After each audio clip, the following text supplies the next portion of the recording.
Next on our agenda is a discussion of pending litigation. And so we're going to need to go into closed session to meet with, for the commission to meet with our legal counsel. In order to go into closed session, we will need a motion on that. So moved. All right, can I actually just, I get nervous about closed session. So Tom, can I actually have you read the motion that we need?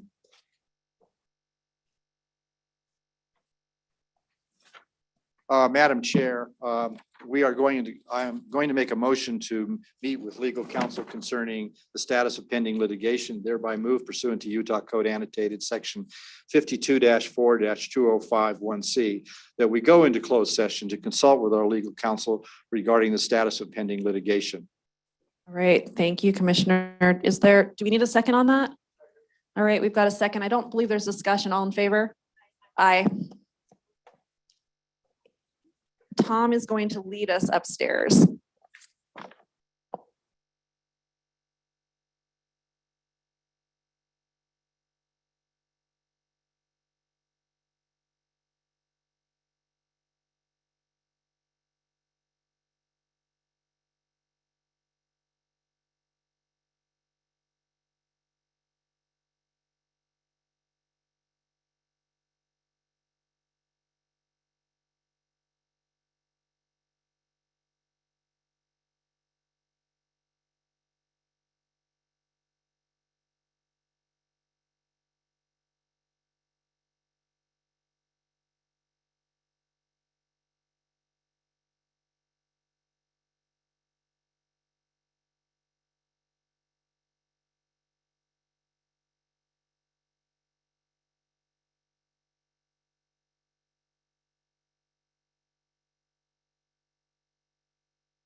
Interesting.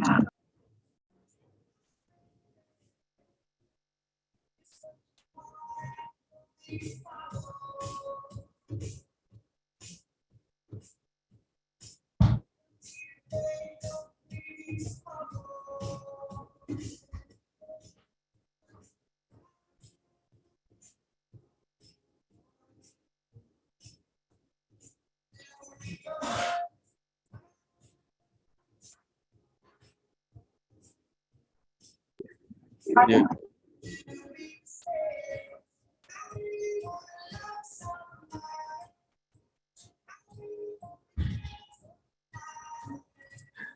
Thank you very much.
No, I lost it. I lost it.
Yeah, mute that.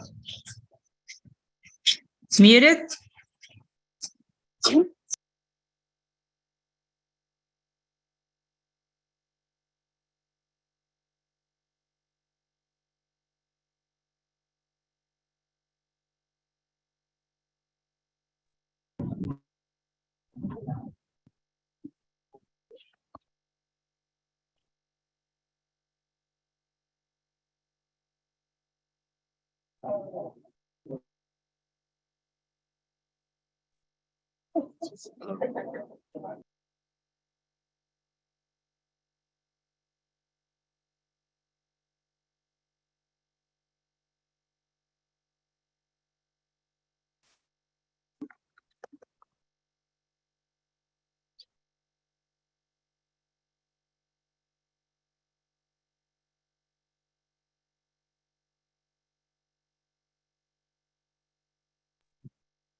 When you're finished, hang up or press pound for more options. Hilda Stami numerai.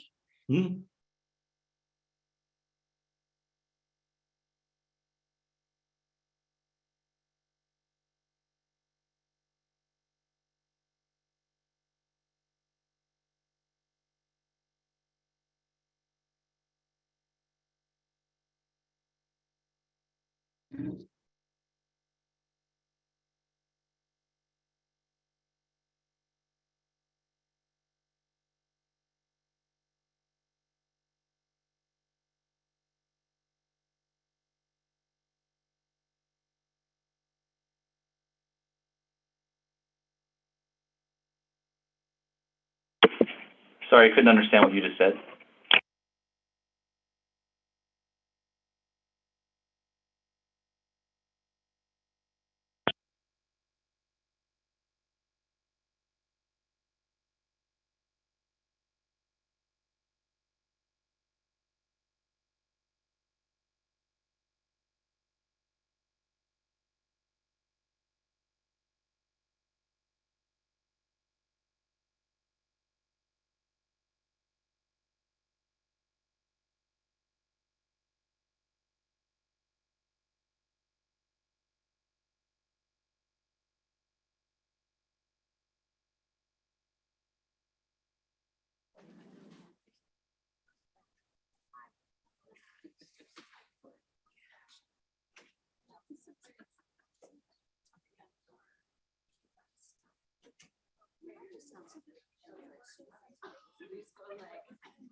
Okay, given that looks like everyone made it back from closed session, we're going to come back into the open meeting.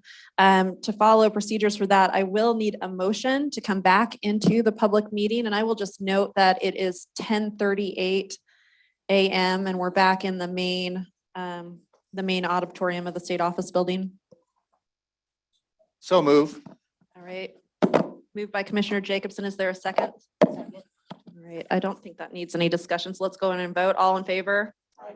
Are there any opposed? Great. All right, back into open session and back onto the agenda. We need to approve the minutes. Commissioners, you should have had all of that in your packet that was distributed last week. Does anyone have any amendments or changes that need to be made to the minutes from the December 20th, 2022 commission meeting? If not, we would be looking for a motion of approval. I'll move to approve the December 20th. Great, we've got a motion by Commissioner Randall. Is there a second? All right, seconded by Commissioner Parrish. Any discussion? All in favor?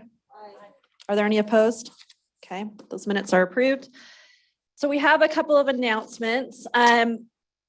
This is our first Thursday meeting, and I just want to thank the DBS team for, I know it took some work to shift our meetings from Tuesdays to Thursdays. So thanks for, I know, there's changes in all of your processes. It feels like, oh, it's only 2 days, but I know given like you run your shop very like a well-oiled machine. So I know that we threw a little bit of a wrench in things by asking for the additional time for reviewing materials and such.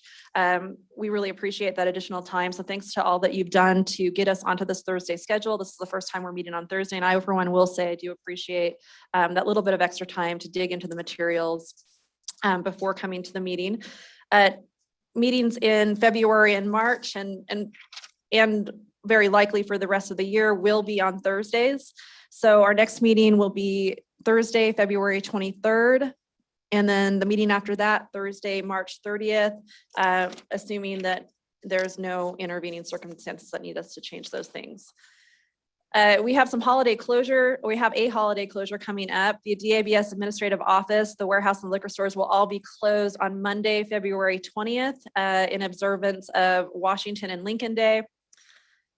I also need to note, this commission takes public comment. We're changing the process just a little bit. If those here that are present today would like to make public comment, please make sure that you have signed up on the form in the back of the room. And we're looking for public comment on action items. So we'll actually ask that you will align that comment with the action items. And same thing for those participating virtually. Our agenda has asked that you email your name, topic, affiliation, and the agenda item that you'd like to speak on to hotline@utah.gov by 5 p.m. on the day before the meeting. And so I understand that we've actually had one virtual public comment come in, and we will invite that public comment in our full restaurant agenda item. License renewals. I'm going to ask Executive Director Clayson to go over these renewals for us, or renewal notice for us. Great. So we have the deadline for filing all renewal materials and paying fees for the following license types: on-premise beer recreational amenity, on-premise beer only restaurants, on-premise tavern, or off-premise beer retailers is by Tuesday, January 31st, 2023. All right, thank you. Next on our agenda, Sean Williford is going to give the financial update.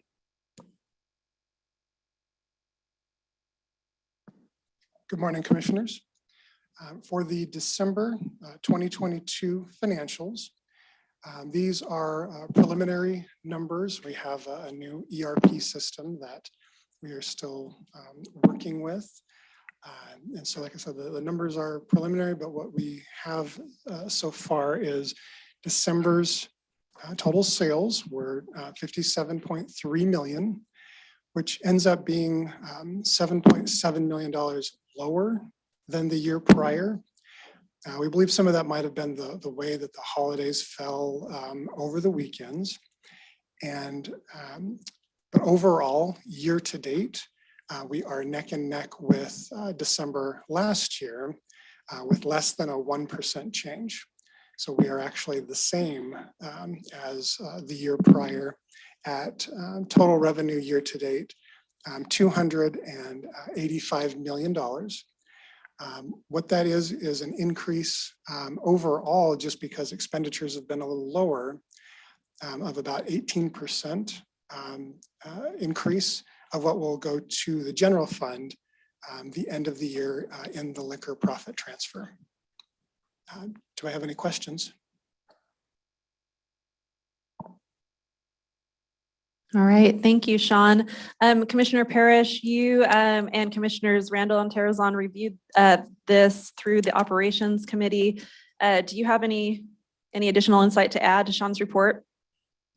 No, other than the concern about the financials, but I'm wondering about the accuracy of the system that we have, and it would be nice to get 365 totally implemented and bug-free so that we have better data to work with. But I'm sure that will be achieved this month. Thank you, Commissioner.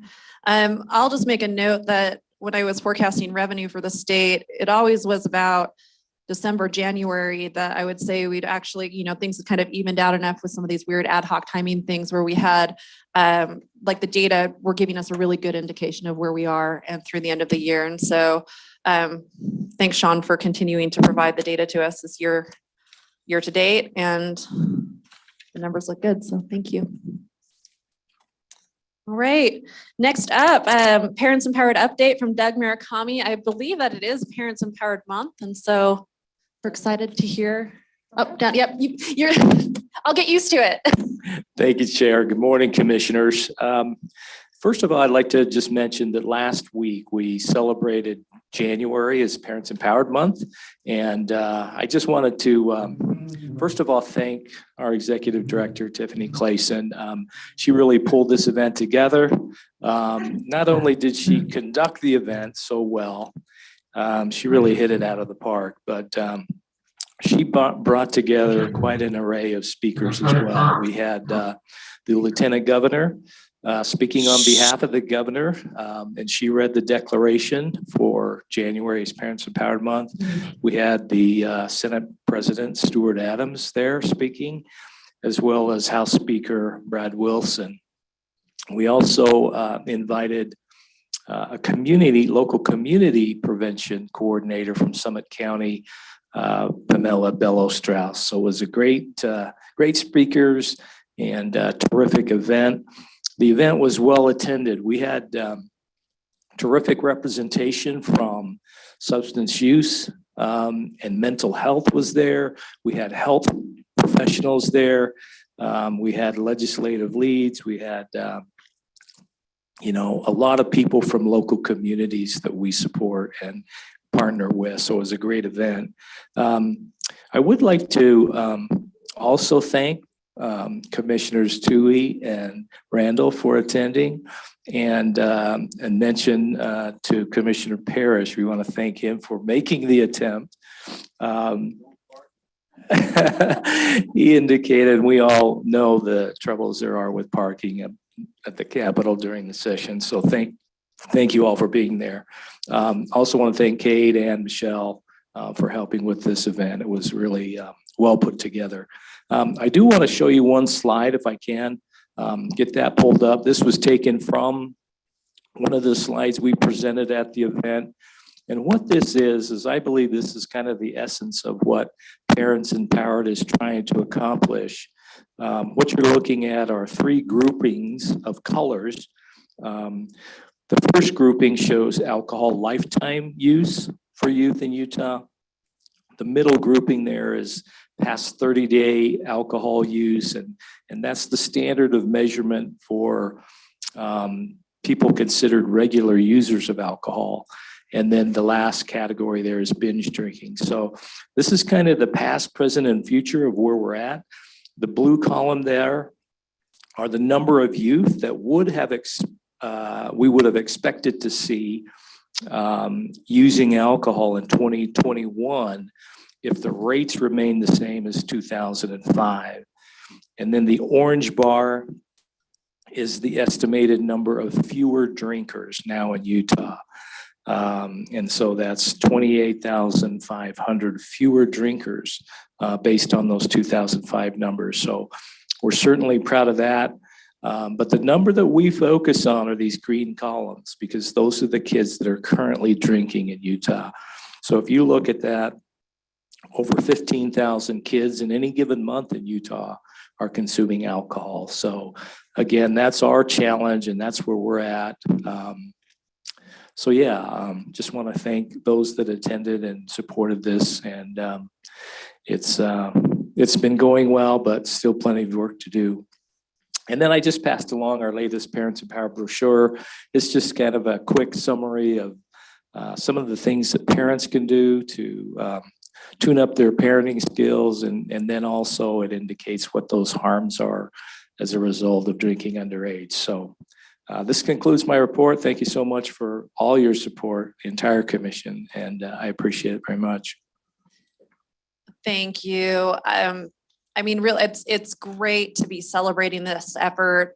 and really just really leaning into it in the month of January. But I know that every month really is Parents Empowered Month for all of us. So congratulations on the event. Does the commission have any questions for Doug? No, I would comment though that there are only two places I know of where declining numbers like that are favorable. That's at a keto weight clinic and here. We'll take it. Okay, excellent. Thanks again, Doug. Next, we have an operations update from, we've got Director Clayson and Deputy Director Meyer here. Great. Really the bulk of our attention focus, in addition to just making sure that we're deploying day to day, right, as flawlessly as possible, is legislative session. And for many of you commissioners, that's something that you're acutely aware of because you all either professionally or personally in community organizations that you're involved in are also involved with the legislative process. And so you're very aware that it's legislative session. In relation, all in all, from our perspective at the department, legislative session is going really well. In relation to policy, and of course, we're not policy advocates or policy makers. Those are to the bodies, right, in both the House and the Senate. And we have some fabulous ledge leads that have really been working hard all year to get ready for legislative session right now. And so we're so thankful to have that leadership of Senator Stevenson, Representative Burton, and Representative Peterson working to put together that alcohol omnibus bill that everyone is, anxiously awaiting. So in relation to policy, we're looking forward to seeing the fruits of that labor with the alcohol omnibus bill. In relation to funding, which is most important and most germane to our operations, we presented our business cases to BEATLE last week, which is the Business Economic Development and Labor Appropriations Subcommittee, and we'll present Monday to IGG, which is the Intergovernmental Governance Appropriations Subcommittee or work group, right? And that will be on Monday. So far, our business cases have been really well received, and we look forward to working to continue to educate legislators on why these business cases are important and why they deserve to be approved and funded. If approved and funded, these business cases that we presented, main one being our warehouse expansion for our, total distribution center. We've got 3 stores, that being in Ogden, Roy, and Moab.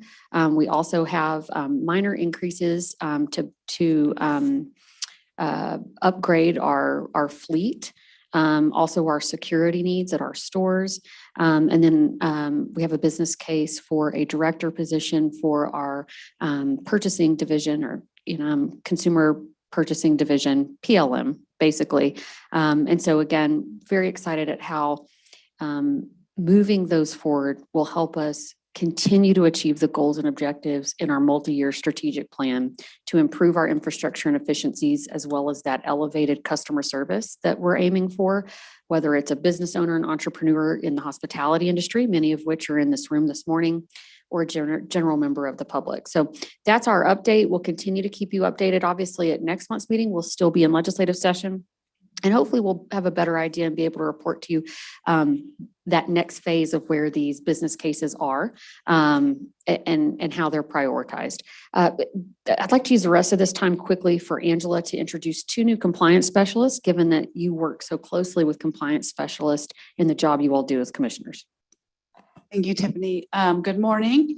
I'm proud to introduce our 2 new compliance specialists, Joseph Ferrari and Lisa Carpenter. Wouldn't it be great if her last name was Lamborghini? But anyway, we would have Ferrari and Lamborghini. They're going to be great additions to our staff. They've hit the ground running and we're just excited to have them. Welcome. Thank you.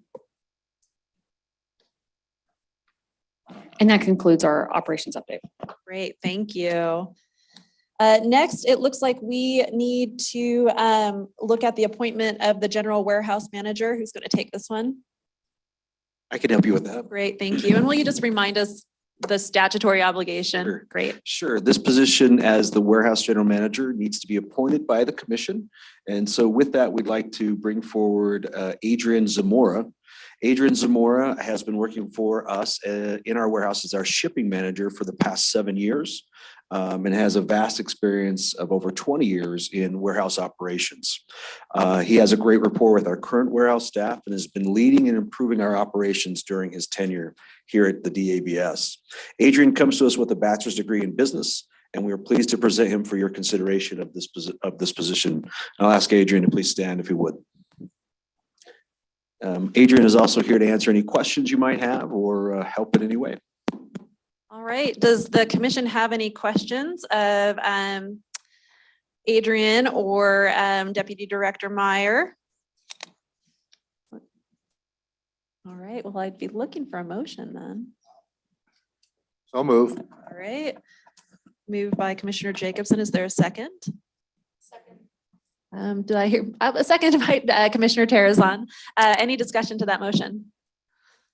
All in favor? Any opposed?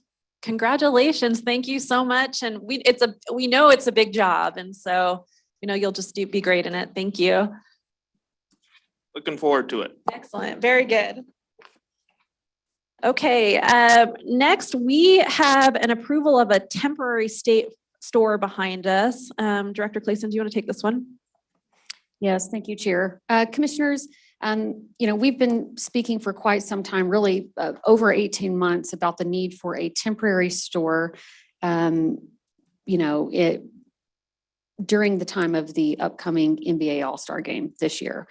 So we, with your approval today, would be opening a temporary store at the Calvin Rampton Salt Palace Convention Center with the following operation dates and hours. So Thursday, February 16th through Saturday, February 18th. The hours of operation would be opening at 11 a.m. each day and closing at 10 p.m. each night. This is the first time that the DABS has opened a temporary store of this nature. The store is in preparation, as I mentioned, for the large event, the NBA All-Star Game. That's being hosted here in our capital city here in Utah.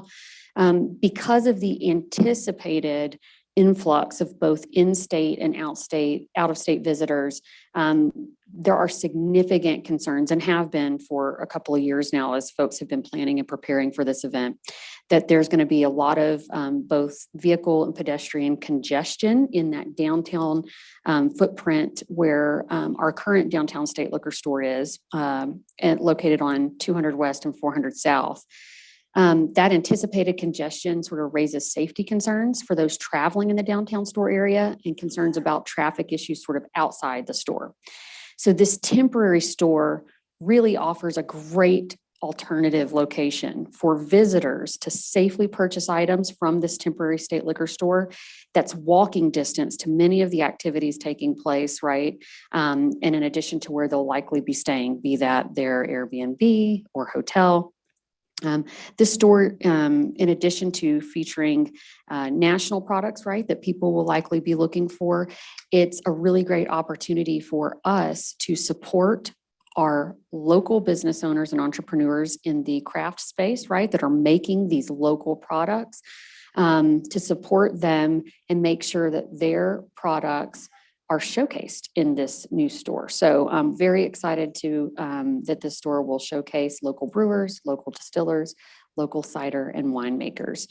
Again, I can't hit home enough that this temporary store really addresses public safety concerns, congestion concerns, and while it will be an added convenience for those visitors coming to Utah, potentially for the first time, it is also a great service and opportunity for our local residents, right, who shop at the other stores in this urban footprint to not be tied up, right, with long lines at their normal store. And it's also great for our licensees.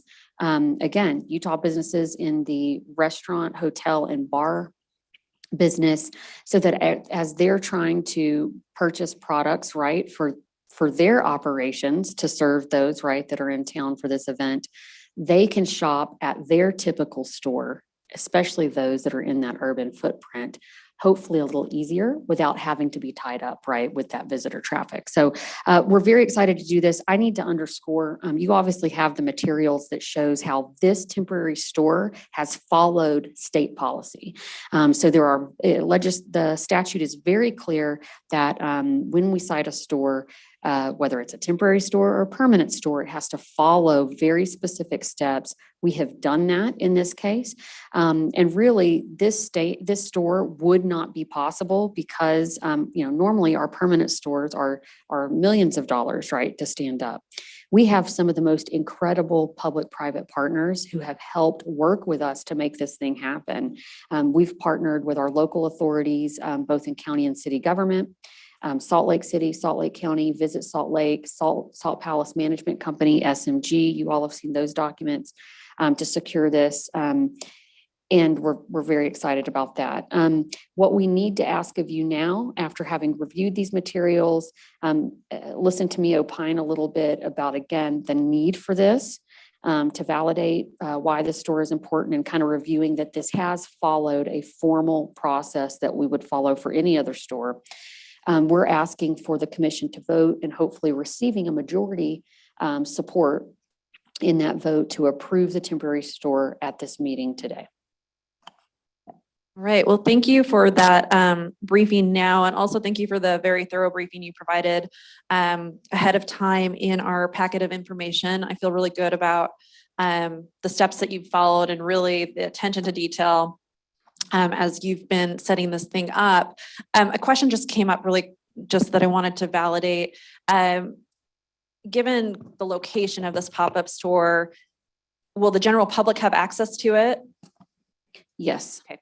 So if I could just give you a little bit more information about that. So as you go into the northeast-ish entrance of the main entrance to the Salt Palace, our store location will be inside there. Again, the briefing material is included. There are no proximity concerns. That's always an issue in that little part of the footprint. But our store will be open to folks visiting the center for programming with the mindset of when they leave or have finished being there for the day, it's an easy way for them to get what they need before going back to their Airbnb or hotel. But yes, this will be open to the public. So if anyone that's here today would like to visit the store, they'll be more than welcome to do so and can make a purchase. One other thing, it will be a cashless operation. One, to be able to just stand it up with ease. Also, we figure most of the folks probably utilizing this store will have electronic means available to them. It will have smart pay feature. Sorry. Thank you. Are there any questions of the commission? Thank you. Well, so we, as a commission, do you need a motion to approve to move this forward? Is there a motion? All right, was that moved by Commissioner Orton? Is there a second? Second by Commissioner Randall. Is there any discussion to that motion? All in favor? Aye. Are there any opposed? Right, well, I'll move that temporary state store has been approved. Next on our agenda is violations. We have a consent calendar to look at, and I'll remind everyone that we consider this as a block vote unless any one of the commissioners would like to remove an item for individual discussion. And then you'll recall that last month we did ask for a little bit of additional information on one of the violations before us. And so we'll consider that as a separate action item. Attorney General representation, Samuel McHenry, can you give us a briefing on this? Thank you, Chair. Items 1 through 13 are all complete and ready to action. For action. Their settlement agreements in place and have been accepted by the licensees. Thank you. Before I look for a motion to approve, I just want to make a point. I appreciate Doug handed out this excellent brochure that has some information that I think is really important to us that we keep in mind as we're looking at these violations. There are a number of sales to minor here, and it feels, and this is just something that we're dealing with month after month after month. I just want to read to you. Alcohol consumption for those underage, harms from alcohol can affect attention span and ability to comprehend information. I just learned this, responsibility for memory and learning can be 10% smaller among kids who begin drinking early and then drink heavily. The prefrontal area is responsible for good judgment, reasoning, and impulse control, and it plays a role in forming adult personality and behavior. The harms of underage drinking of alcohol to this area can be long-term. Alcohol hijacks the brain's pleasure reward system into generating dopamine that can program an adolescent's brain for addiction. We're having violations in the area of, serving minors. And I really want to send the signal that this is unacceptable. A couple of us commissioners have directed the department, as they're working on these settlements, to be more aggressive on sale to minors. So I just want to make that point, and I just want everyone to be on notice that as we continue moving forward, we're really going to dig in on this stuff. With me just having a minute to talk on that, does anyone from the commission want to make comment or have any questions about the consent calendar as a whole? Chairman or Chairwoman? Yeah, go ahead, Commissioner. I just want to briefly mention that we do have a couple of licensees who have had 3 violations as of this month. And we are in agreement with the settlement offers. So we're not going to have a long drawn out conversation, but our subcommittee, our compliance subcommittee was very concerned and did make sure to ask the staff to let our licensees who have 2 or 3 violations know that with a 4th violation, revocation becomes almost mandatory in our minds. So I just wanted to point that out. Thank you, Commissioner. I'll say for me personally, a 2nd violation or a 3rd violation, I would like to see a very aggressive action on those things. Again, for me personally. Thank you, Commissioner. I believe our Yeah. subcommittee agrees with you. Thank you, Commissioner. Hello. I would move to approve the consent calendar. Thank you, Commissioner Jacobson. Is there a second to Commissioner Jacobson's motion? All right, seconded by Commissioner Parrish. Any more discussion? All in favor? Are there any opposed? All right, thank you. So this item number 14, my understanding, so if I recall, we did not have a translator present to ask questions about this one previously. And so that's why it's been held over. I understand that there is some additional information that has come to light and that the department is proposing an alternative settlement. Aaron Hinkle or Sam McHenry, would you like to brief us on that, please? Commission Chair, yes, I'll have Aaron Hinkle, the Violations Program Manager, speak specifically on item 14, Sakura Japanese Steak and Sushi Bar. There had been some late developments that we just discovered this morning. And with that, I'll turn it over to Aaron. Good morning, Commissioners. May I call up Ms. Palmer and Miss Wu to the podium, please? Yes, thank you. And will you all restate your name for the record? I am Catherine Palmer, Mandarin interpreter. Thank you. Last name Wu, first name Jiao.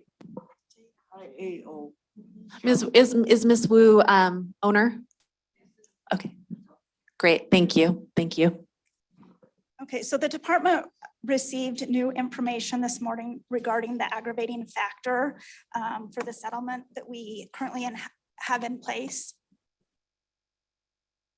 I'm sorry, I didn't hear what you just said. Sorry. Okay. We received new information this morning regarding the aggravating factor for the settlement. We no longer believe that that's an aggravating factor. 今天跟你讲清楚了，因为这个用暴力出口骂人，这个不是你，对吧？对。 Correct. Okay, the male who identified himself to police officers as the owner of Sakura is not the owner or the license holder. He is the owner of the building. 这个男的说他是你的店主，其实不是，他是房东而已，对不对 ？Correct. The building owner was the person who was aggressive with officers, not the licensee. 这个房东是对警察出布，不是店主，对吧？Correct. The owner, Miss Wu, was preparing for a party and was not aware of the building owner's behavior. 你当天是在忙，在后面准备一顿在煮饭，所以你不知道发生这个事情，对不对？对。Correct. Okay, so in light of this new information, DABS would like to propose a new settlement agreement for the cell to minor, a 5-day suspension with the proposed dates of February 1st through February 4th. 所以他们要求把你的第一个控诉取消，但是你变成停止卖酒，2月1号到2月10号不能卖酒。好。 OK. And February 6th. 到1月6号。Good. And a fine for the untrained server of $200. 罚款200块，因为你没有教好你的员工。OK. The cost of $337.65. 还有堂费373块。OK. And to submit an updated responsible alcohol service plan, which has already been provided to us. 他叫你写好一个计划，怎么防止以后怎么卖酒，但是已经写给他了，对吧？对。Correct. Yes.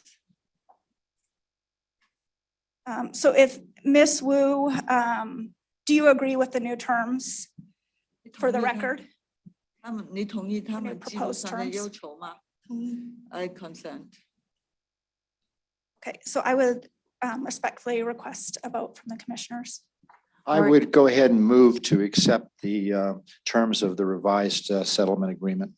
Okay, that, we have a motion to accept the revised settlement agreement.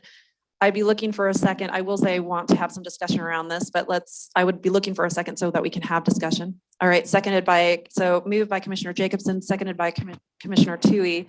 I actually have a couple of questions.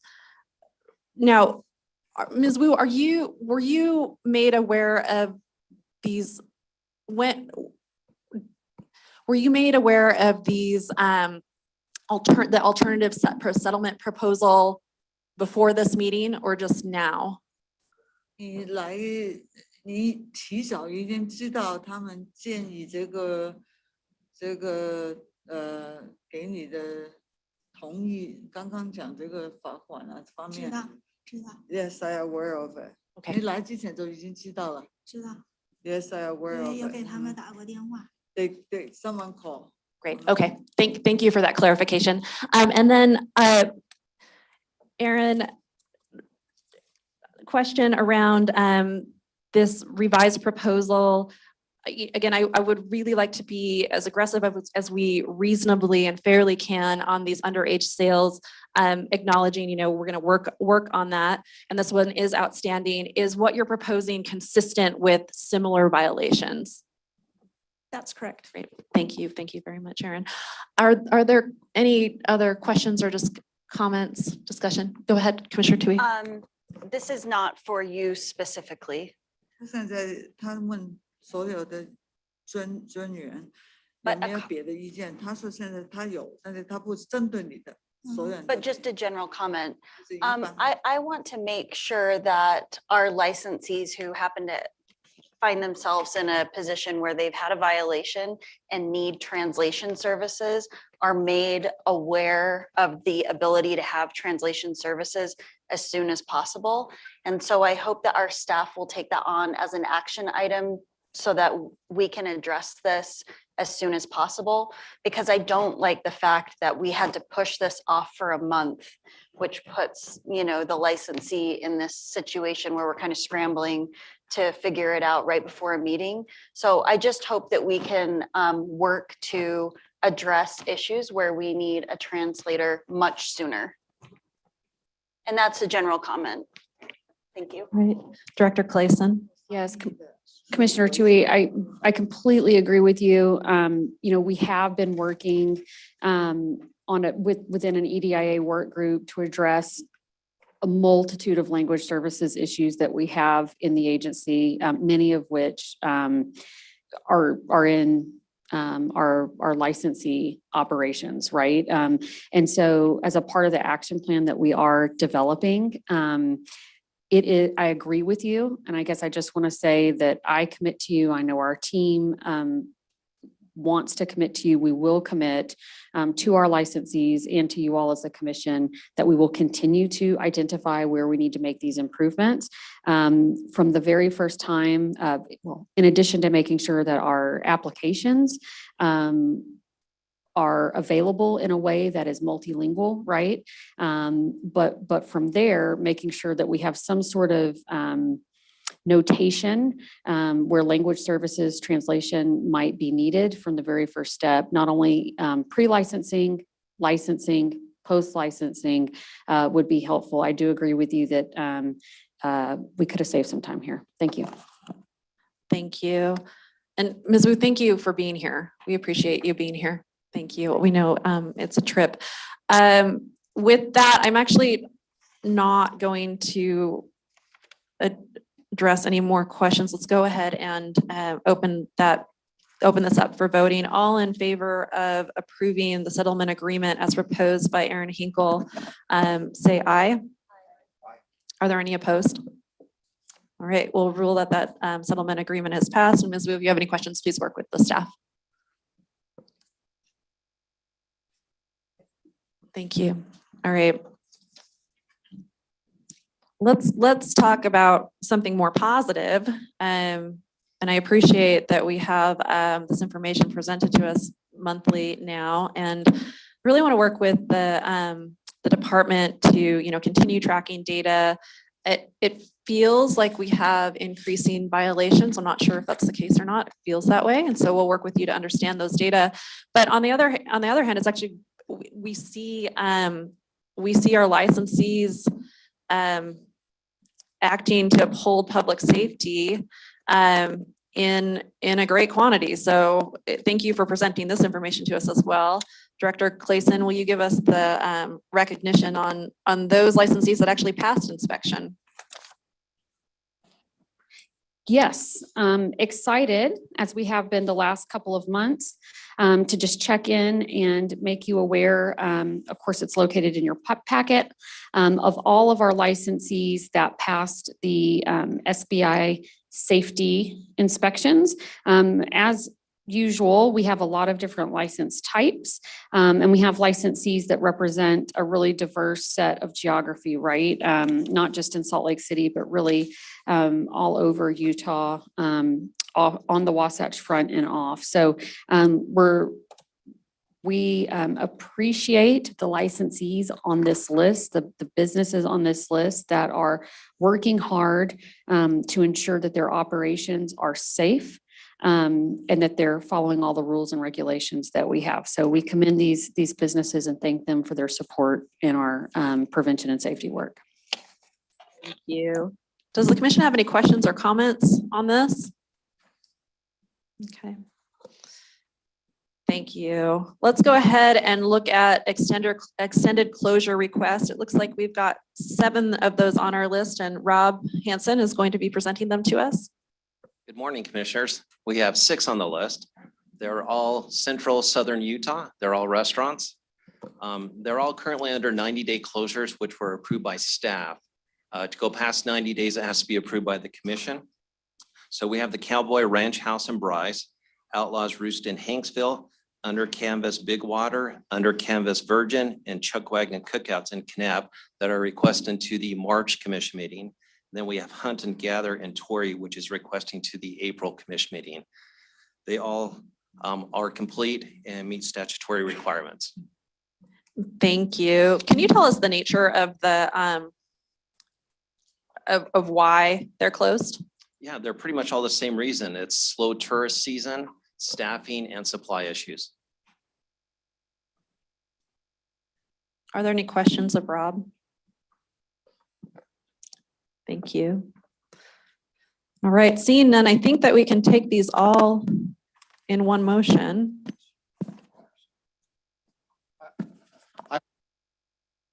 Let's see, so I'll bet, okay, so Commissioner Jacobson has moved the approval of items 13A through F, and Commissioner Orton has seconded that motion. Is there any discussion? All in favor? Are there any opposed? Right, those closure requests have been approved. Rob, you also have a change of location request to present to us. Yes, we have Anthony J's. It's a bar license in Price. They're moving from 23 East, 100 North in Price to 150 North Hospital Drive in Price. It's no longer conditional and they meet statutory requirements. Thank you, Rob. Any questions? Be looking for a motion of approval then. Moved. Right, moved by Commissioner Orton. I think that I heard that it was seconded by Commissioner Jacobson. Is there any discussion? All in favor? Are there any opposed? That change of location request has been granted. Right, moving on to license applications. And just a reminder that the information on license transfers can now be found on the Utah Public Notice website. Stephanie, you've got, Stephanie Hansen has the off-premise beer retailer applicants to present to us. Yes, good morning, Commissioners. Today we have 3 change of ownerships. The first applicant, 7-Eleven in Salt Lake City, is conditional due to business license. Applicant number 2, 7-Eleven store in Sandy, is no longer conditional. Applicant number 3, Exxon MK Fuel Stop in Roy, is complete, and all the change of ownerships meet statutory requirements. The new applicants, applicant number 1, Hampton Inn, Salt Lake City, is in Layton. That application is complete. Applicant number 2, Latin Market in Midvale, is complete. Applicant number 3, Maverick number 657, is in Washington, not Salt Lake City. We need to make that amendment, please. That application is complete. Applicant number 4, Rose Park Convenience Store in Salt Lake City, is conditional due to business license. All of the new applicants meet statutory requirements. And also, all of the applicants have been notified they do need to renew. If the licenses are issued, they need to renew by January 31st. Thank you. Are there any questions on either the change of ownership or the new applications? Okay, I'd be looking for a motion of approval. Let's do the change of ownership in one block and then the new applicants in one block. All right, so Commissioner Orton, motion to approve the change of ownership for items 1 through 3. Conditional is noted. Is there a second to that? Second. All right, seconded by Commissioner Tu. Any discussion? All in favor? Aye. Any opposed? Be looking for a motion of approval then for those new applicants, noting that Maverick number 657 is in Washington. Great. Thank you, Commissioner Orton. Is there a second? Second. All right, seconded by Commissioner Tui. Any discussion? All in favor? Aye. Are there any opposed? Right. Rule that motion passes. Next, Jeff Colvin is going to present 4 local industry representative applications. Good morning, Commissioners. We have 4 locations with Draper, Salt Lake City, South Jordan, and Washington with Henry Johnson, Chloe Grebe, Trent Hanu, and Chris Morris. They were all with the Sazerac Corporation, and this is a change of representation. Thank you, Jeff. Are there any questions on these local industry representative applicants? Looking for a motion to approve then. All right, Commissioner Parrish has moved to approve the 4 applications. Is there a second to that motion? Second. Commissioner Terrazon down there? Okay, great. Had a second. Any discussion? All in favor? Aye. Any opposed? All right, those applicants have been approved. Looks like we are striking the on-premise beer recreational amenity applicant. So we'll move on then to full-service restaurant applicants. Corey Price will be presenting a change of ownership and ready-to-operate applicants. Good morning, Commissioners. We have 24 full-service licenses available for this month and 3 summer seasonal licenses available. The next increase is February 23rd, and then we'll have 1 per month through July. We have 1 change of ownership. Number 1, Ovation Sienna Hills in Washington is no longer conditional and it meets statutory requirements. Number 2 has been stricken. They're ready to operate. We have 4. The first one, La Fonda Grill in Hurricane, is conditional. The Logan Golf and Country Club in Logan is no longer conditional. Under canvas has been stricken. And La Casa de Tamal in Salt Lake City is conditional. All 4 of those have met the requirements statutorily. And then we have projected future openings. We have 6. The first one, Delapan in Provo, is conditional. Its projected opening date is January 27th, 2023. Number 2, Proper Brewing Moab Tap House in Moab is conditional.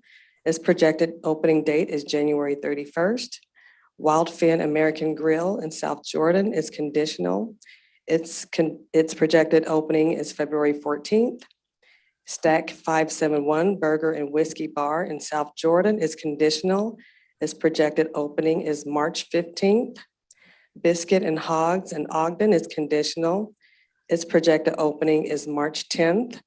And Rooted Cafe in Riverton is conditional, and its projected opening is April 27th. All of those applications are complete and meet statutory requirements.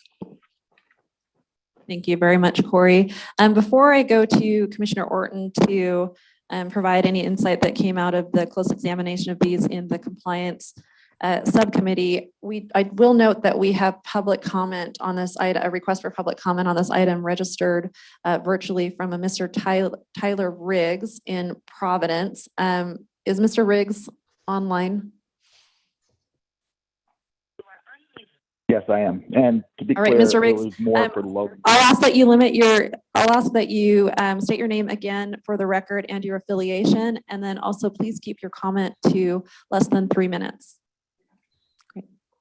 You bet, and thank you. And just for clarity, this is more relevant towards a later item, which is the Logan Golf and Country Club's request for a conversion of an equity bar license to a social license.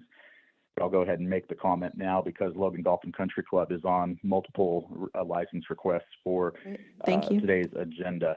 I'm a citizen, a member of the community in Cache County.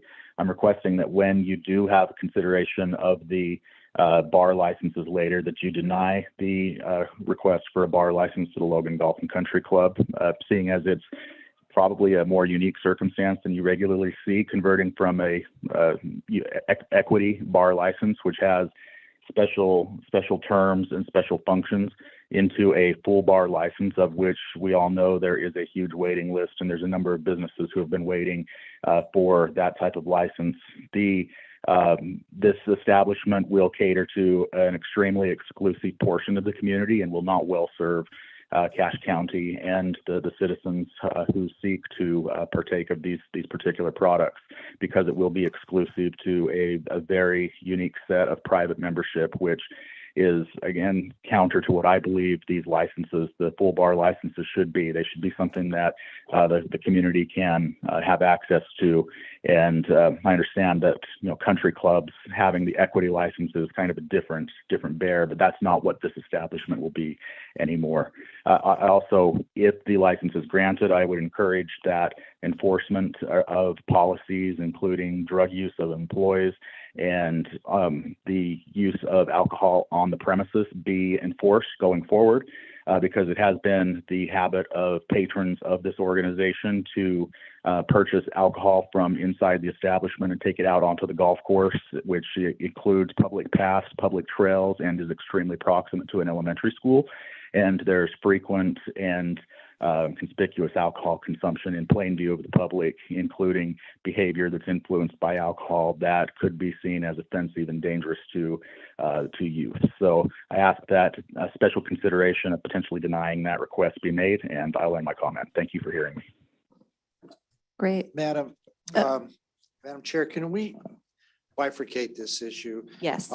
I believe that what we're asked to do under item D is approve a restaurant license. Yes, and that's, we've received notice and it was attached to this agenda item. So, and I appreciate Mr. Riggs. Thank you, Commissioner Jacobson, and I appreciate Mr. Riggs clarifying for us what your comment was related to. And so we've heard your comment and we will take that into consideration as we get to looking at the bar license.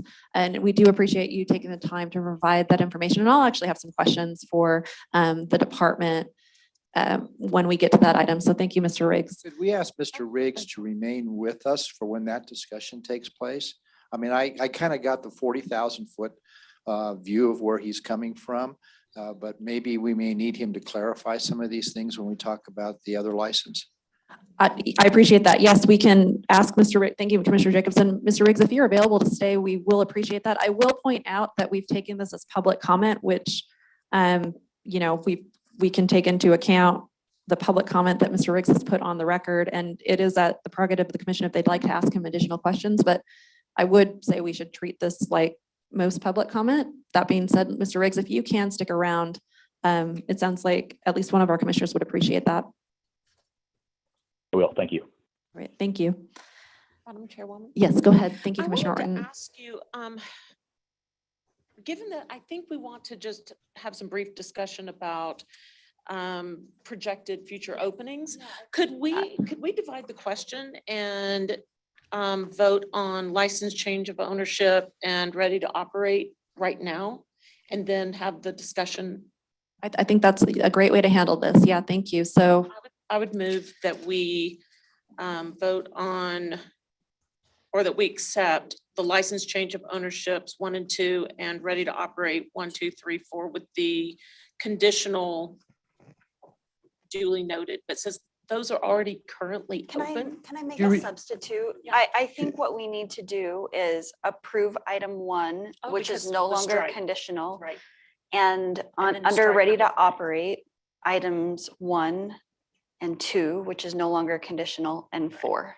Right. Okay. All right, let's That go would ahead be and the take that. Let's consider that motion then. Is there a second to that motion? Second. All right, seconded by Commissioner Jacobson. Any discussion to the motion? All in favor? Aye. Are there any opposed? All right. Commissioner Orton, yeah, please share with us. I know that you had a pretty robust conversation around this in the compliance subcommittee, and it's something that is just weighing on us heavily. You know, we have some restaurants that are close, but we have a great scarcity of these restaurant licenses. So yeah, I would like to hear your insight on this, and then also a recommendation about whether or not we should vote on these. Right. And the conversation was robust, and it really revolves around the fact that I think we're now in a position where we have to consider whether these locations are actually ready to open, you know, all construction completed, ready to roll. And I had asked that we get a report from staff, like updated information, if we have anything. I think we're gonna have to start treating these the same way we treat bars currently, where until they are, you know, business license in hand, ready to open, I'm concerned that we can't continue issuing these licenses. So were we able to get any updates about where these who are still conditional, where they are? If I'm recalling, because we were kind of looking at, there's some that are saying that they're ready before the next meeting, and then there's some that are after the next meeting, but yeah, I think there was that request around. Right, and we often have that same situation with our bar applicants where they think they're going to be open and then they don't open for a couple months. So do we have some updated information? Yes, we do. Good morning, commissioners. The Dalapan, that's the proposed future opening, and that is on January 27th. They're waiting for the license to be issued from us. So they are ready to open. They're not waiting on anything but us. Correct. Okay. Proper Brewing in Moab is complete. They are in the same boat. So waiting for the license from us to begin ordering. They do have a timeline from when they can bring their personnel on. And it is related to, these people are working at other jobs right now, but they will be joining almost immediately. So he already has his management staff trained and they're ready to go. So what is almost immediately? Well, within 3 to 4 days. Yeah. So that's why he has the 31st. You'll have to excuse me, going through a cold. It's okay. And the other ones, yes, they are ready to go. Wildfin? Which one again? Is it, Wildfin says that their projected opening is February 14th, which is before our February meeting. Correct. And that one I believe is related to also getting the license and getting personnel situated, hired, put on the staff, and then ordering products and such. Getting our license, not their business license. Well, they can't get their business license until we have our licenses issued. But they've passed all of their inspections and they, okay. Yep, Got it. prem inspections, yes. And then the next one, I think 4, 5, and 6, I think our recommendation is that we wait on them until we are sure that they are ready to. Correct. These are out in March and majority of it is related to construction and items of that nature, which will require a final inspection by the compliance team. Great. So I appreciate your help. you bet. And with that, I would make a motion that we accept 1, 2, 3, and wait on 4, 5, and 6 for our next meeting. Yeah, 1, 2, 3. All right, we've got that motion to approve items 1 through 3 from Commissioner Orton. Is there a second? Second. All right, it sounds like Commissioner Parrish seconded. Is there any discussion? I'll just say that I feel like I've been somewhat vocal about this, that it does bother me that the policy kind of that we're forced into is really, scrutinizing the minute at which an establishment can open and be ready to operate. And from just like a business perspective, that's difficult, right? So we've already talked a little bit about the hiring, and I think it sounds like we feel relatively confident that these that are before us can staff up really quickly. But it's hard for me that as a commission, we really are aimed at thinking about public safety and ability to operate well, and we end up getting really specific about whether or not certain pieces of construction are done. And so I will just say that that is difficult for me, but given the situation of scarcity, I'm very supportive of this motion because we need to be very careful about putting these licenses or tying up these licenses if these establishments are not ready to operate, because it's just where we are. So just putting that on the record. Are there any more questions or comments or discussion that we need to have? Okay. All in favor of the motion to approve? Are there any opposed? Okay. Items 1 through 3, full service restaurant applications with projected future openings are approved. Next, we have limited service restaurant applications. Corey. Yes, we have one change of ownership. That's Canyon Steak and Waffle House in Moab. It is conditional, but it meets all of the required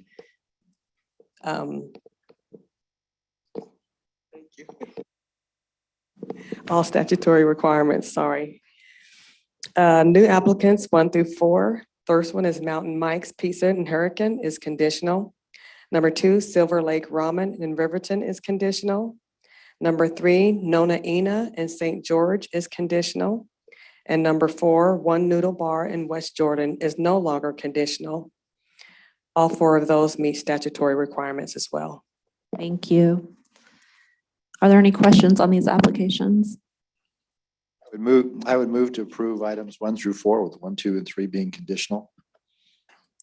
Are you also including the number 1 for the change of ownership? I'm sorry. Also, number 1 on license change of ownership, and on new applicants 1, 2, 3, and 4 with 1, 2, 3 being conditional. Great, thank you, Commissioner Jacobson. Is there a second to Commissioner Jacobson's motion? I'll second. All right, was that seconded by Commissioner Terrazon? Any discussion? It was Tui. Okay. One of us down here. I know, I heard, I should have been looking that way. All right. That was really far over too. All right, any discussion? All in favor? Aye. Are there any opposed? All right, we'll rule that the motion passes. Corey, still on the hot seat, beer-only restaurant applications. It looks like we have actually one of those. Is that right? Yes, ma'am. We have one in Zimbu and Sandy. They are not conditional. They are good to go. They are complete. They do understand that they need to renew by January 31st. It meets statutory requirements. Thank you. Are there any questions on that application? All right. I'll move to approve. All right. Commissioner Tui has moved to approve this application. Is there a second? All right, seconded by Commissioner Randall. Any discussion? All in favor? Aye. Any opposed? All right, we'll rule that that application has been approved. Next is the on-premise banquet catering applicant, Rob Hanson. Will be sharing that with us. And this is for the Logan Golf and Country Club. We'll note that there was public comment requested for this item. As Mr. Riggs has stated, his public comment actually applies to the bar establishment applicant, so we will not hear from him again. Thanks, Rob. Yes, so this is a new on-premise banquet application for this location that did not have a banquet license there before. As an equity license, the equity license covered the entire golf resort facility. And so since it was members only, they didn't need a restaurant or a banquet license because those would be open to the public. So they have applied for this banquet license as a resort facility. It is no longer conditional. The application is complete and meets statutory requirements. Thank you, Rob. Are there any questions on this application? I would first, so we get a motion on the floor. I would move to approve item G1, and I'd like to speak to it after, if there's a second. Okay, thank you, Commissioner Jacobson. So we have a motion. Is there a second for Commissioner? Second. All right, second for Commissioner Tui. So some discussion. Commissioner Jacobson, go ahead. Yeah, I would like to ask the question, and this would include the opportunity for Mr. Riggs or anyone else to speak. Is there any reason why we should not approve this?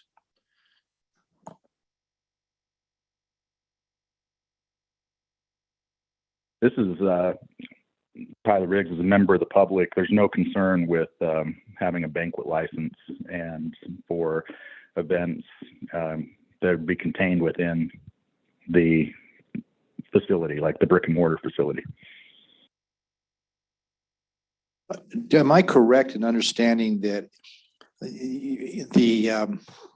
on a banquet catering license, that not just are you allowed to go inside the building at the country club, but say you wanted to set up a tent outside the building in the summer or have something outside, that the catering license would still be available to do that? Yes, on an application on your floor plan, you can put down outdoor areas as part of the premise. So you can have part of like a wedding indoors and part of it outside, which could be a tented area or just a big patio garden. Thank you. Probably not maybe a question that the department can answer, but I'll ask it anyway. Do you have an idea of kind of the frequency with which SBI is looking at these banquet licensees? Do we have compliance checks from the law enforcement standpoint happening on them? And then also if you could describe, how you as compliance officers work with these banquet applicants to make sure that they're adhering to the law? Yes, I know that law enforcement SBI does go out to each license type and they try to get out there at least 4 times a year. And we have had violations in the past where they've gone to a place to see if it was like a private event or if they could just go in as the general public and get alcohol. So we have had those violations in the past. Not a lot of them, but we have had them. Thank you. Do you know if this particular applicant has had any, I know it's a different type of license, but on their other license, do they have violations? Not that I'm aware of.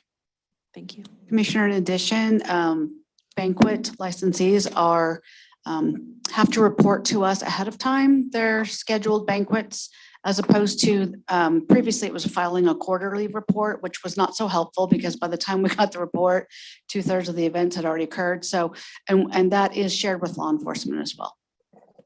Thank you. Very helpful clarification. We have a motion that's been seconded on the floor. We'll go ahead and close the discussion and call for a vote. All in favor? Aye. Are there any opposed? Okay, that application has been approved. Looks like the change of ownership for a tavern has been stricken. Is that correct, Rob? That is correct. Okay, excellent. So moving on to bar establishment applicants, we've got a couple of change of ownership requests and then a couple that are ready to operate, some future openings. I'm going to have some questions on these, but Rob, will you go ahead and present this agenda item to us? Yeah, we'll start with the change of ownership for the Logan Golf. So as I stated before, this place was under an equity license that covered their entire resort facility. And so it was a members only, not open to the public. They did a change of ownership. So new ownership has been brought in where they want to make the place open to the public. So they have a purchase agreement, which was from back on January 1st. And they want to switch the license from an equity to a regular bar license. So this license will not affect the quota. It's already been issued and counts in the quota as a license. So it will not change that at all. It is no longer conditional. It meets the statutory requirements. Rob, can I just have you, I know you said it, but just one more time so I'm crystal clear on this. If we were to approve this, you're saying that it will not remove a license from the quota. So we actually could, so actually we have no licenses this month. That's the whole point. We don't have a license to grant, but we could approve this because it does not impact the quota. I know you said that. That's correct. It already counts in the quota because it's already in use. And so it's just a new owner coming in and taking over that license. So it will not affect the quota at all. Okay. Let's go through, can you just present all like the Mayor Voss to us as well? And then talk to the other categories and then we'll have more discussion. Okay, so Mayor Voss, this is also a change of ownership. This was the brick and mortar restaurant, which had a bar license. It is a complete change of ownership. The application is complete and meets statutory requirements. The other licenses, we have no license available except a winter seasonal, and all of these new applicants, none of them are asking to get the winter seasonal that is available. We do have the West Side Tavern, which currently is running on a winter seasonal. And they are still, open and ready to go for a full year license. Fisher Brewing Company is ready to go operating under a tavern license. About Time Pub and Grub in Bluffdale, they actually got their business license yesterday, and we have a copy of that. We still need to do a final inspection, but they are ready to go. Acre Restaurant, they are projecting clear out into April. Marquee, just heard from them yesterday, and they have changed their projection out to the end of this year. So they're looking at November. About Time in Saratoga is out in August. Yuki is actually, they're going to start building in March, and they think that they will be open by July. Thank you, Rob. Let's handle the change of ownership request and this equity license transition first. Can we do this? Don't you bifurcate it? Yeah. Since there's an issue on number Yes. one. I would move that we approve item number 2, Mayor Voss. Okay, we've got a motion to approve item number 2, Mayor Voss. Is there a second to that motion? Right, was it seconded by Commissioner Orton? Discussion. Rob, do you know if there's any intention to move this location? Not that's been expressed to us. Okay. Is the, is ownership or is the representative from Mayor Boss here? I believe they are online. Okay. Who's represented Mayor Boss online?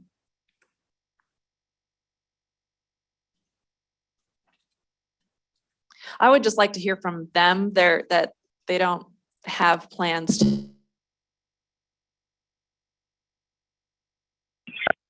Hello? Can you hear me? Hello? Hello?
Seem to have lost audio.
Jenkins that told us that he was not unable to hear the audio. Is that correct? Oh, sounds like it's fixed now. Mr. Jenkins, can you hear us now? Yes, I can. Okay, excellent. Okay, Mr. Thorpe is at the stand. I'll turn the time back to you, Mr. Thorpe, to address us. We're happy to answer any of the questions. And Mr. Jenkins can probably answer any specific questions that I cannot. It's my understanding that Mr. Riggs is a former owner, one of the equity owners of the country club, and was a vocal minority in voicing opposition to the change, and which was approved by a supermajority of the membership. And he has since relinquished his membership in the ownership of the equity club. And I'm not sure exactly what his concerns are, but there has been a change of ownership that's been voted on by a supermajority of the membership. And we're happy to answer any questions specifically. Madam Chair. Yes, See, Mr. that's what I want to hear from Mr. Riggs is I assume this is a simple change of ownership. And if you just change ownership and you don't change your location, and you don't change anything else, then, for us to not approve it, there has to be some violation of the law or regulation.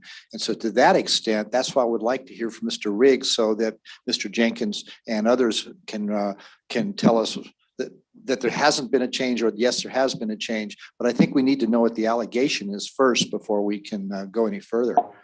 Thank you, Commissioner Jacobson. Mr. Riggs, so you heard Commissioner Jacobson, I believe, the public comment that you put on the record earlier noted some concerns around pulling a license out of the quota. So again, for public comment, we listened to public comment. We've taken that comment. And we've also, our staff has helped us to understand that issue. And then you also brought up some issues of consumption on premise by employees. Yeah, off premise for concerns. It sounds like Commissioner Jacobson would like you to restate those concerns and how they apply to the law that we're looking at the change right now. Yes, and I appreciate Commissioner Jacobson, the opportunity.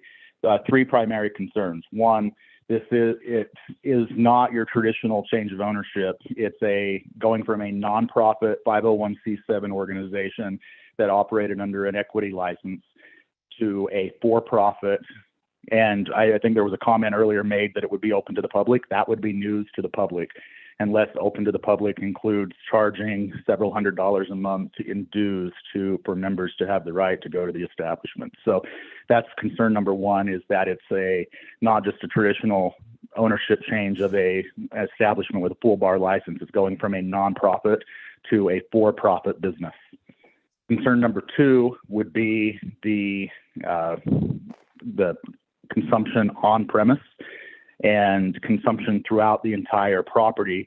If that is covered in a full bar license to allow a patron, for example, to purchase a drink from the bar, take it into a golf cart, go several hundred yards away from the bar and consume that beverage within a couple hundred feet of an elementary school, and near direct public paths in view of the public that is passing by and engaging in potential boorish behavior influenced by alcohol.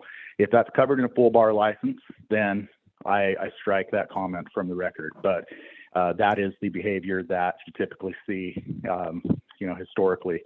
Third, I would also encourage that all enforcement in terms of drug use of employees be followed. There is a culture of drug use among employees at that establishment. That may be a surprise to Mr. Jenkins, but he can go ahead and look into that, as that may be a potential concern for him. Is that it? Those three items? Those are my three concerns. Yeah, thank you, Mr. Riggs. Commissioner Jacobson? Yeah, Madam Chair. First of all, I think the concept of going from nonprofit to profit is covered by the fact that we have to approve this. The second thing is that, as we all know, that consumption can only be held in the area that's been approved for the license. And anything that would violate that would be subject to law enforcement enforcing the law that pertains to that. And I believe that that would apply irrespective as to how it was held before or how it is held now. And that does not affect the issue as to whether we approve a change of ownership. That is a matter of enforcement and compliance. And the school in issue, I believe that the school, from my familiarity, and maybe Commissioner Tui can correct me, but the school is not within the distance that the state statute discusses. And so the school is not an issue in this particular instance to the issuance of a license. And the license they had before was obviously approved as being not within the parameters there. And as to drug abuse, that's not our issue. That is an issue for law enforcement. And and those specifics should be communicated separately to law enforcement and dealt with otherwise. So to that extent, I believe we are basically compelled to approve the change of ownership. Thank you, Commissioner Jacobson. Just one point of clarification, and Commissioner Jacobson hit on it, but Rob, can you confirm for me that, how is the premise defined? Is it that you can drive on the golf course to the end of the golf course? All right, so the setup is that the bar license is going to be in a single room inside the clubhouse. So the bar license does not extend outside whatsoever. There can be no minors on the bar premise at any time. Next month, they do plan on applying for a beer recreational license, which can extend out onto the golf course so that they can have only the 5% beer out on the golf course, but they have not applied for that yet. They're waiting until next month because of the renewal period. They did apply for a banquet license, which will be in a specific room for banquet functions, but they can have banquet functions out on the golf course. If they want to have a wedding out there, they can move like portable bars out onto the golf course for a wedding. And then the restaurant will be in a room which the current bar setup is now. And that's going to extend out onto the patio. But that will be where they have to follow the restaurant rules, where you have to be seated to be served alcohol. You have to be seated to consume it and be served it. And they cannot take that alcohol out onto the golf course. So they won't be able to take any out onto the golf course until they get a beer recreational license next month. Thank you, Rob. I think we should continue to look closely at this, especially as it sounds like the Spear Rec new application will be coming up. Some of these allegations around public safety we should take into consideration, but the point is that we have checks on these things and it'll be really very important to continue with those checks. Is there any further discussion, questions of either Rob or the department or the applicant? Sure. I just wondered if the applicants would like to respond to any of the issues. I mean, I tend to agree with Commissioner Jacobson that these things that have been brought up are not an issue for us and have already been examined by staff, or we wouldn't have this on our agenda. And so I tend to agree with the comments that Commissioner Jacobson made, but just wanted to give the applicant a chance to respond to anything if they wanted to. That's very fair, Commissioner Tui. Mr. Thorup or Mr. Jenkins? Yes, and unless Mr. Jenkins wants to add to this, let me just state that is why we are applying for these various licenses, is because Mr. Jenkins understands that operations under an equity license allowed for certain things that are not allowed now that this is a for-profit entity, and that's why we're applying for the various licenses. We understand that the way things were previously operated can no longer happen and will be operated within the confines of each of the various licenses we've applied for.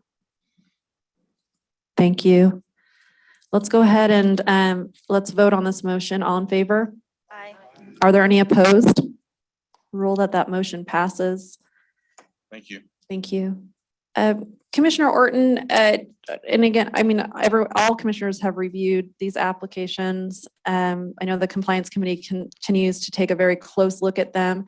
Given that we have no licenses to grant this meeting, I would propose that we just go ahead and move on. But Commissioner Orton, I'd like to hear from you and about the discussion that's happening in the Compliance Committee.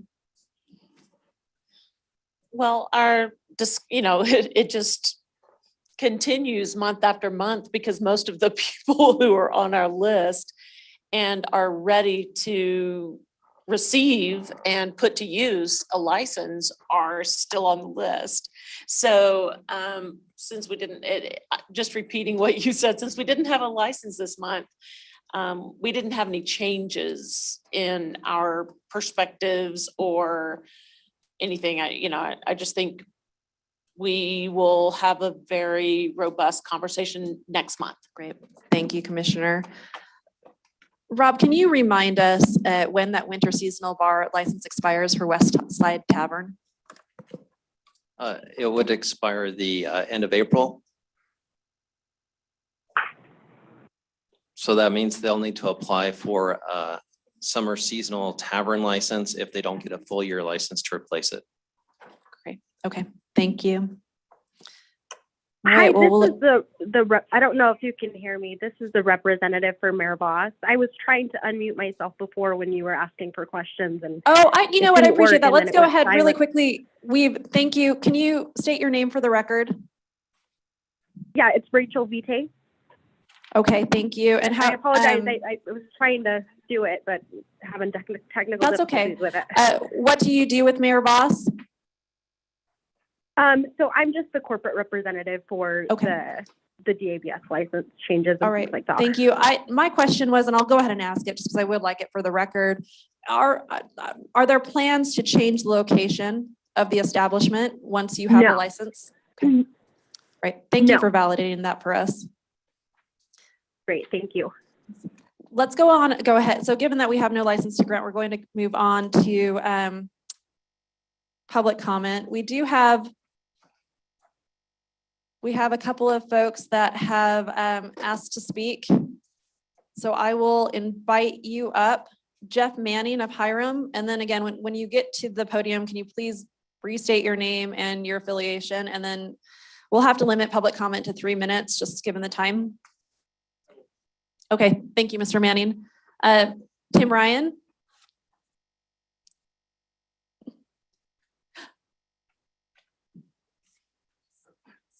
Oh, gotcha, okay. Good morning, everybody. Thank you for having this public comment moment. I just want Just for the record, I'm sorry. We know, Mr. Ryan, we appreciate all the work you do, but state your name for the record. Oh, thank you. I thought I did. Must have blacked out for a minute. Tim Ryan, Great. co-owner About Time Pub and Thank Grub. you.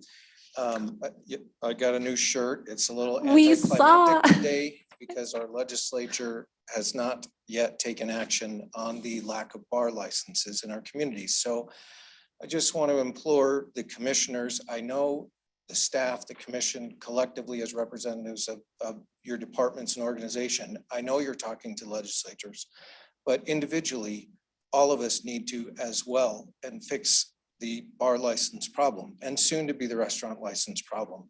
You know, Utah's demographics are ever changing and, you know, business is responding to the pressures of the market and our legislature needs to do that as well. A specific ask, if you take it upon yourself to contact any of your representatives, is to separate the issue of bar licensing from either the omnibus bill or the NBA bill or anything else that other stakeholders are reluctant to approve. Because I understand in talking to the key representatives I'm in contact with, conceptually, they're not against more bar licensing that better reflects Utah's changing population. But there are issues on some of the other items, so the bills are stalling and not getting through. So there's an opportunity for the legislature to at least give us a Band-Aid and then go on and do their study or do something in the omnibus bill that's down the road. But for right now, you know, we need licenses. So that's my request of you. Two other quick things. About Time is having an SBI training February 9th at 10:30 a.m. at our Bluffdale location. If you have not attended one, it'd be a great opportunity for commissioners to see how that goes when SBI comes in and trains our staff for us. We do this on a regular basis, not often enough, but we do ask them to come in. And then you can also see the Bluffdale operation.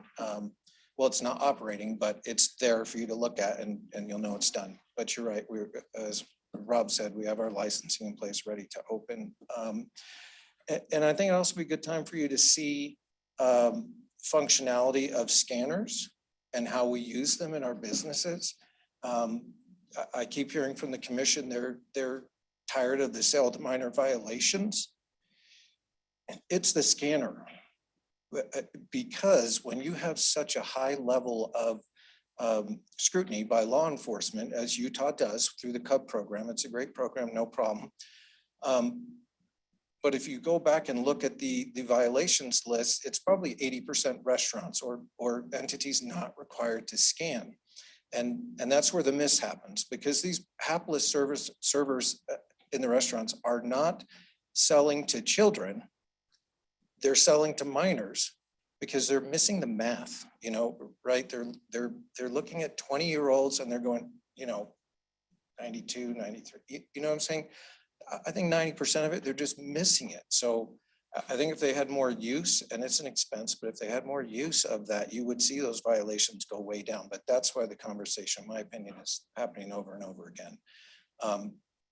Last thing, and thank you for, I hear the timer, but the meeting dates have changed. I'll be out of town next month. We might have a license though. I know.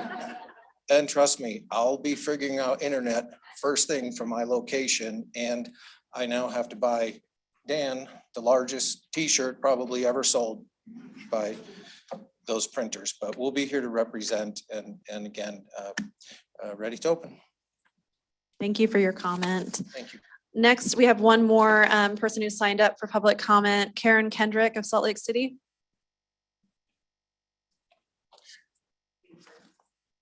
All right, it sounds like Karen has stepped out. Does the commission have any comment that they'd like to share?